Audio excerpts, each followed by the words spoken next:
I would now like to request the DG, Narcotics Control Bureau, Mr. Abhay, to come and give his address. Welcome, sir.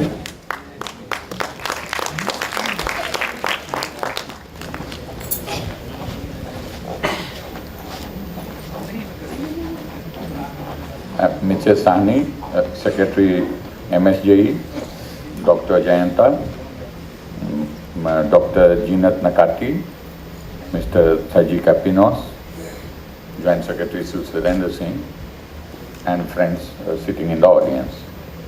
It's indeed a privilege for me to come here to a forum like this and listen to you and interact with you. People in the law enforcement live in their own world. We don't interact too much with civil society. In fact, mostly we interact with the worst aspect of the civil society, which are the traffickers. They are our main source of information about this world. So it's a good opportunity for me, and it's a privilege for me. When FINGODAP invited me to come here, I said, okay, this is one area where I could listen. And I welcome this opportunity to listen to you. I also am very glad to put on record our appreciation of MSJE for the excellent survey that they have brought out just a few weeks ago, which I am told you have discussed today in the first half. It's a great addition to our collective knowledge and wisdom, and it also gives us a sense of where we are going. For me, in drug enforcement, I need to just put one point before you. Lots of people in the criminal justice system keep confusing between drug trafficking and drug abuse. This is also to some extent true about the formal system. What has happened is our law has some provisions to distinguish the two. Abuse is a public health issue, trafficking is a law enforcement issue.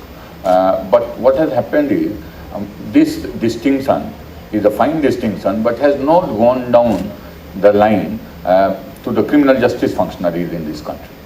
And the law is also somewhat, what will I say, well-intentioned, but probably you need to think on how to improve it. For example, an addict normally in this country is processed by the criminal justice system for long before he could go to the de-addiction way. You all are aware of our laws. There are provisions that yes, when an addict is brought to the criminal justice system, he is given an option to go the de-addiction way. But that option comes very, very late in the system.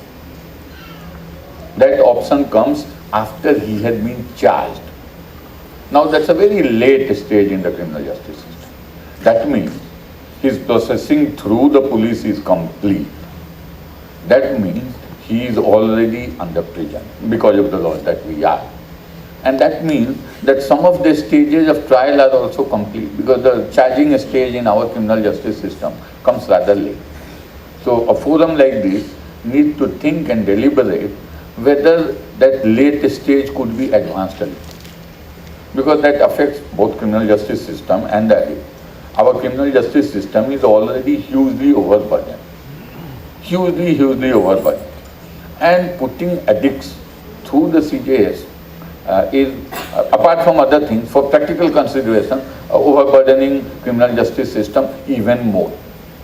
So my request to a forum like this will be, could you think of a way in which addicts are not processed by criminal justice system at all, or processed only for a very short time and then they go some other.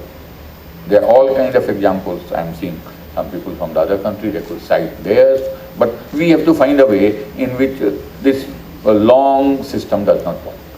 Plus, we know by now, we have a research, I am very glad you have invited that author on your panel who proves that this provision of law that an addict, when he or she is processed by the criminal justice system, has an option, is very, very sparingly used.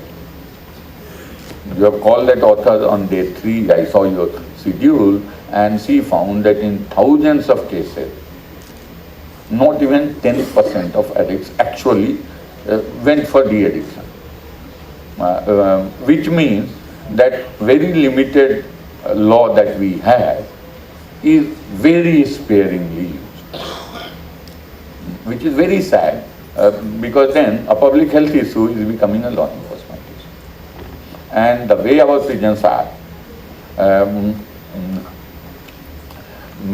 anybody who undergoes a longer prison sentence, chances of his improvement are very modest, if I may say so. So my request, that is my one-point request to a forum like this, could you think a little more about this? Could you speak a little more about this? How do we distinguish the public health aspect from the law enforcement? How to ensure that addicts are not processed by criminal justice system or very promptly processed and then sent into a parallel system? And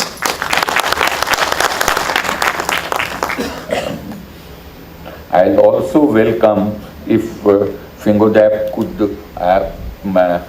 document the proceedings of this conference and share with all of us. Because before I came to this conference, I tried to read the earlier proceedings of FINGODAP, and my office had no clue as to where the earlier proceedings are or whether, if at all, there were any earlier proceedings. Because, like I said, we live in a different world, some kind of isolated world in which law enforcement deals with some of the other government agencies, but most of the time it is about informers, about other law enforcement agencies, and it is about other agencies of the criminal justice system. It's a great privilege if we could know from the members of the civil society what their concerns are, not only vis-a-vis law enforcement, also other agencies. I have lived and worked on continents other than my own, and one thing that I learned while living and being educated abroad was India has a very, very robust civil society. Something that we can be very, very proud of. Something that when we are within the country we don't realize. I've lived in very poor countries in Africa, and one distinction which was so stark for me is absence of good, robust civil society organization. Since we have so many of them, and all of you are here, my respects to all of you. We want to use your energy, your wisdom to improve our law enforcement. That is all from my side. Thank you very much.